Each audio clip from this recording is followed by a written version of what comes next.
లూకాసు వార్త 7వ అధ్యాయం 6వ వచనము. నీవు నా ఇంటిలోనికి వచ్చుటకు నేను పాత్రుడను కాను, నీవు దూరం నుండి ఆజ్ఞాపించగలవు అని శతాధిపతి చెప్పాడు. కైసరు రాజ్యమునకు చెందిన ఒక మనిషి ఇక్కడ ఉన్నాడు.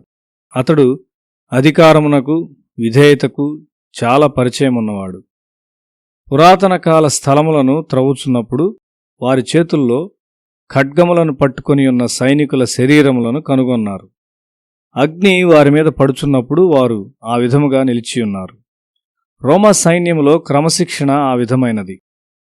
కైసర్ రాజ్యములో ఆ విధముగా ఉంటే దేవుని రాజ్యములో అది ఇంకా ఎక్కువగా ఉండవలసి ఉన్నది.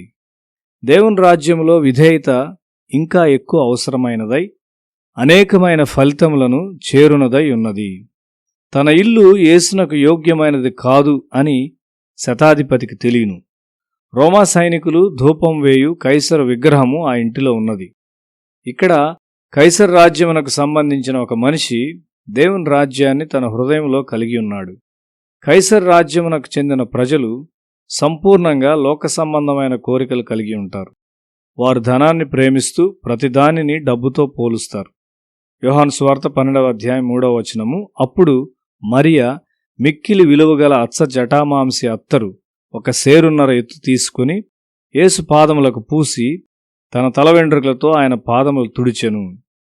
ఒక విందు సమయంలో ఆరాధన జరుగుచూ ఉన్నది. సమాధి నుండి లేపబడిన ఒక వ్యక్తి యొక్క సహోదరి విందు తయారు చేసింది.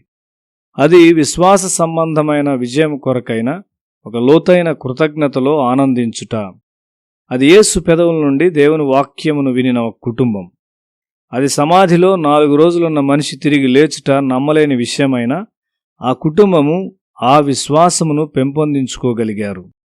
వారి హృదయాల్లో సంపూర్ణమైన కృతజ్ఞత కలిగి ఉన్నారు. చాలా అవసరతలో ఉన్నప్పుడు అమ్మి అవసరతలు తీర్చుకున్నటకై దాచిపెట్టబడిన ఆ అత్తరు ఇంటిలో భద్రపరచబడింది. మరియ దాన్ని తెచ్చి పగలగొట్టి యేసు పాదములకు దాన్ని పూసింది. ఒక గొప్ప అత్యవసరమును ఆ కుటుంబం ఎదుర్కొన్నది. యేసు వచ్చి దాని నుండి వారిని లేవనెత్తినాడు. వారి దుఃఖమును చెప్పనశక్యమైన ఆనందంలోనికి మార్చివేశాడు. ఎలాంటి రక్షకుడు! మరియ సంపూర్ణ విశ్వాసముతో ఉన్నది. ఇది ఒక ఆరాధించు, స్తుతించు, గౌరవించు మరియు ఘనపరచు కార్యము.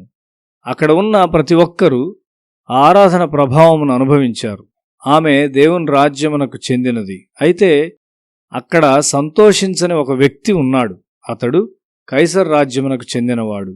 అతడు ఇంతకుముందే దేవుని రాజ్యము నుండి సాతాన్ రాజ్యంలోనికి వెళ్ళాడు. విశ్వాసం ఏమి చేయగలదో అను జ్ఞానం అతనికి లేదు. అతడు డబ్బు సంచి వైపు చూస్తూ దాని నుండి ఎంత దొంగిలించాలో మాత్రమే చూచాడు.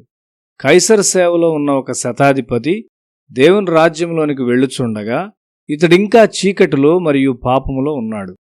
మిషనరీ సేవలో ఉన్నవారి కంటే ప్రభుత్వ సేవలో ఉన్న ప్రజలు ఎక్కువ విశ్వాసము గలవారిని నేను ఎరుగుదును. ప్రత్యేక కూటముల విషయం తెలియపరచగానే మిషన్ సేవలో ఉన్నవారు కొంతమంది అది వ్యయముగా భావిస్తారు. దేవుడు ఏమి చేయగలడో వారు ఎరుగనివారు. ప్రజలు ఉజ్జీవింపబడుట ద్వారా సంఘమునకు వచ్చే అర్పణలు అధిగమించునని వారు ఎరుగరు. ఒక స్థలములో ఉద్యోగ కూటముల తరువాత అర్పణలు 20 రెట్లు అధిగమించాయి. దేవుని రాజ్యంలోనున్న మనిషి డబ్బు సంచి ద్వారా విషయాల వైపు చూడడు గాని దేవుని ద్వారా మాత్రమే చూస్తాడు. ఆయన వనరులకు అంతము లేదు, లేక ఆయన దీవెనలకు హద్దు లేదు.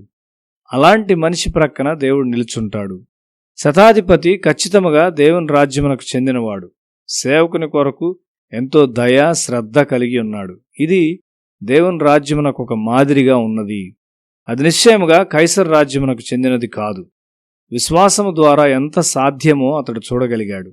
యూదా పూర్తిగా విశ్వాసములో చచ్చినవాడు. యేసును విక్రయించకుండా అతని ఆర్థిక విషయాలను పరిష్కరించుకోగలనని అతడు నమ్మలేకపోయాడు. 30 వెండి నాణెములు అతని సమస్య నుండి విడుదల చేయనని అతడు తలంచాడు.